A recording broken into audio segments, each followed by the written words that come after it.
tó ẹ káàbọ̀ sí iléeṣẹ́ wa mo kí yín o. Ẹ̀yin ìyá mi bàbá mi nílé lóko lọ́nà lẹ́yìn odi. Ìpè ẹ káalẹ́, ẹ káàárọ̀, ẹ káàsán o. Etí tẹ́ ẹ fi ń gbọ́ wa ò máa nídìí. Bákan náà, ojú tẹ́ ẹ fi ń rí wa náà kò tún ní fọ́ láṣẹ Èdùà. Ẹ ò máa wá rí ní ohun gbé sọnù bí ò ṣe bí ọmọ. Gbogbo ọmọ Yorùbá, kí ló dé? Ó ṣe jẹ́ péjọ Ìgbòho lẹ tún mú banú.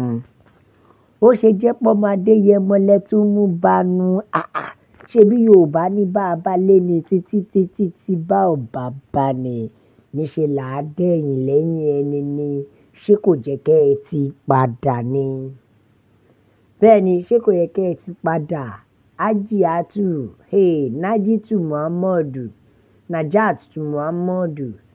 Ẹ gbọ́, òní tó bá fi lè mú kí ọmọ Adéyẹmọ máa rìn kó máa yan fanda nílùú. Tẹ́lẹ̀ jẹ́ pé wọ́n ti Nnamdi Kanu mọ́ detention. Kí ni Nàìjíríà ń gbìyànjú láti sọ yẹn? Ẹ wo ọ̀pọ̀ ọ̀rọ̀ tí Hajiya yìí tó mú jáde, ìyẹn former director. Ẹ jẹ́ kí n sọ bí Hajiya ṣe jẹ́ fún yín.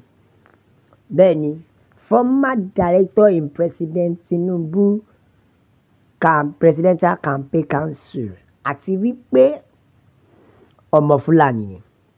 Fáfàní ìwọ tó bá mọ̀. Ó tún wá jẹ́ former member of the Police Service Commission. Ẹ wá máa gbọ́ o. Ó ṣẹ̀ṣẹ̀ wá sọ ìrònú ẹ̀ ń tó fa ọ̀rọ̀ yẹn, tó fi sọ ọ̀rọ̀ yẹn, ó ṣẹ̀ṣẹ̀ sọ jáde ni. Ó ti fẹ̀sùn kan bàbá Tinubu.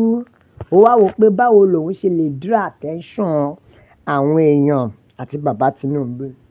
Ó ti fẹ̀sùn kan bàbá Tinubu o.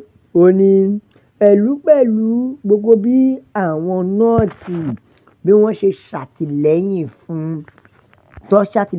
fún látàrí election èyí tó lọ láìpẹ́ yìí, látàrí tó gbé bàbá Tinubu wọlé.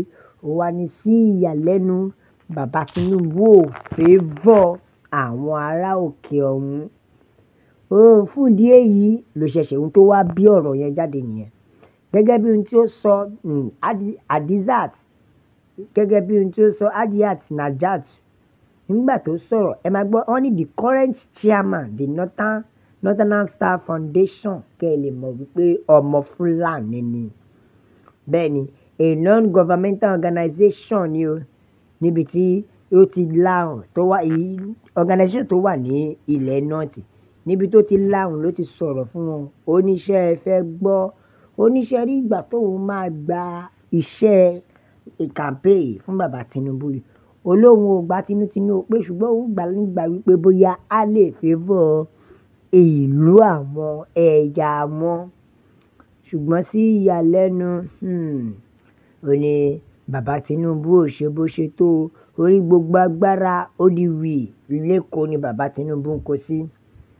Bẹ́ẹ̀ni, ó ní lẹ́kọ̀ọ́. Ó wá ní he was said to have urged that despite leaving office as governor, bàbá Tinubu máa lè ṣiṣẹ́ gidi fún àwọn láì mọ̀ wípé wọ́n rò bó máa ya ní ìrònú.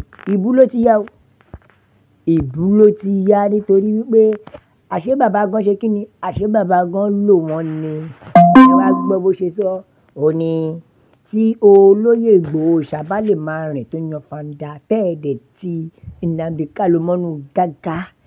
Irú àtẹ̀jíṣẹ́ which is message wo lẹ̀ ń tẹ́ láti pàṣẹ ẹ̀yin ọmọ Nàìjíríà?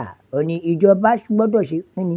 Wọ́n gbọ́dọ̀ rí pé àwọn mú ọmọ Adéyẹmọ. Ẹjọ́ ìbéèrè mi ni pé ṣé wọ́n fi ṣe èyí Fúlàní ni? Ṣebí jẹ́ kẹ́ ẹ ti padà? Ṣebí jẹ́ kẹ́ ẹ ti padà pẹ̀lú bẹ́ẹ̀ ṣe le tó tẹ̀ le tó? Ẹ jẹ́ ká àtẹ̀jíṣẹ́ àwọn èèyàn. Ẹ jẹ́ á gbọ́ ohun tí àwọn èèyàn sọ. Bẹ́ẹ̀ nìkan ṣe sọ fún wa. Ó ní jọ̀kọ̀jọ̀kọ̀ ilẹ̀ màmá mọ́ bá olóró o. Ṣé rí gbogbo ohun tẹ́ ẹ ṣe?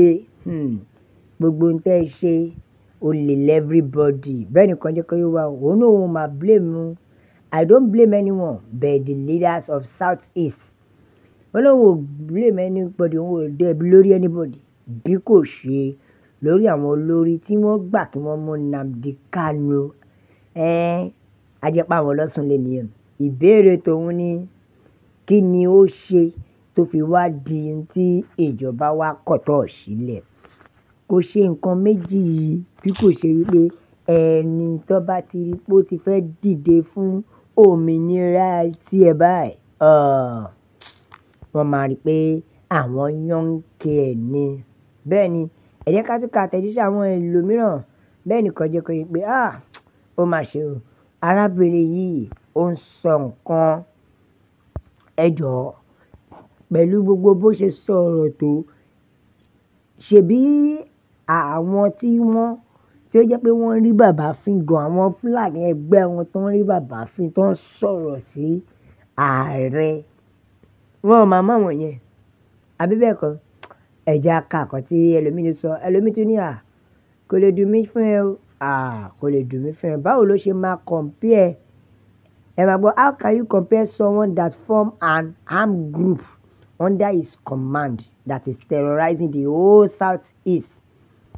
Bẹ́ẹ̀ni, báwo ló ṣe máa pa irú èèyàn bẹ́ẹ̀, ẹni tó jẹ́ wípé ó fọ́ọ̀mù armed group ni, kò jọ bí tipátìkúùkù ni àwọn Biafra fi ń bi gbogbo ẹ̀ dànù. Ẹ wá fẹ́ fi wó olóyè South-East leader olóyè Sunday Igboho ṣá. Ṣé rí pé comparison yẹn ò papọ̀ mọ́ra wọn rárá? Nítorí pé self-determination ni ọmọ Adéyẹmọ ń jà fún. Bẹ́ẹ̀ ni, self-determination ni bàbá ń jà fún, and self-determination is not a crime. Bẹ́ẹ̀ ni, self-determination is not a crime. Ẹgbọ́n tí eléyìí sọ, ó jẹ́ kó wípé àṣé olè ń fẹ́ mọ́lẹ̀, ọ̀daràn ń darí mẹ́sẹ́ẹ̀jì, láì dẹ̀ mọ̀ wípé ká fi ẹnu ká dákẹ́. Bẹ́ẹ̀ ni, ká fi ẹnu ká dákẹ́. Bẹ́ẹ̀ ni kan tún jẹ́ kó yé wa o. Oníṣòwò níṣẹ́ ló ń bínú àwọn Yíbò ni o. Nítorí ẹ̀ ni ìjọba ṣe ń ṣe gbogbo nǹkan bẹ́ẹ̀. Eléyìí ò wá ń sọ̀rọ̀ Yíbò nìkan o. General problem ni. Nítorí wípé bó ṣe wà ní Lìkì náà ló wà ń Gbàjà. Ọmọ Adéyẹmọ náà wọ́n fẹ́ gbá bàbá mú ni, ṣùgbọ́n Ọlọ́run tí ò gbà fún wọn. Bẹ́ẹ̀ ni, Ọlọ́run tí ò gbà fún wọn ni o. Òun ló ń gbé ọmọ Adéyẹmọ wọn. Ẹ jẹ́ ká tún gbọ́ ohun tí ẹlòmíì sọ. Ó ní Ọlọ́run á ṣe kí ni? Á jà bí ìjì lórí gbogbo ìwà ìbàyéjẹ́, lórí ìwà ọ̀bàyéjẹ́ èyí tó ń lọ tí àwọn olórí wa kọ̀ọ̀kan, èyí táwọn olórí wa ń ṣe. Oníṣẹ́ ẹ fẹ́ gbọ́, ọmọ Adéyẹmọ Sunday Igboho was released from court. He walked freely. Bẹ́ẹ̀ ni, nítorí pé self-determination ló ṣe. Ó wá ní ibẹ̀ ìrẹ̀kẹ̀lẹ̀ ti mú Nnamdi Kanu tẹ̀ gbàmọ́ gágá, tẹ̀ kọ̀ tẹ̀ jẹ́ òfilẹ̀, tẹ̀ filẹ̀. Ẹ wo gbogbo ọmọ Yorùbá nation la fẹ́. Òmìnira ilẹ̀ Yorùbá, òun ló jẹ wá lógún. Ìkan tún jẹ́ kó mi ò ẹjẹ́ sáré gbé yín níbẹ̀. Ó ní ẹ má jà parọ́ fúnra wa. Ṣẹ̀rí Nnamdi Kanu is a pure terrorist, ló bí mi tọ́ka mọ́. Ó ní bẹ́ẹ̀ Igboho ṣe is just only fighting for self-determination agitators, risking his life by going into the forest. Ẹ jọ̀ọ́ ṣèkàlù lè ṣe. Ẹ bá wa like, ẹ share, ẹ subscribe, ẹ tẹ̀síjú ẹ̀ láfi sọ fún yín pé God bless Yorùbá nation. Ọlọ́run á bùkún orílẹ̀-èdè mi o. Ó dàbọ̀.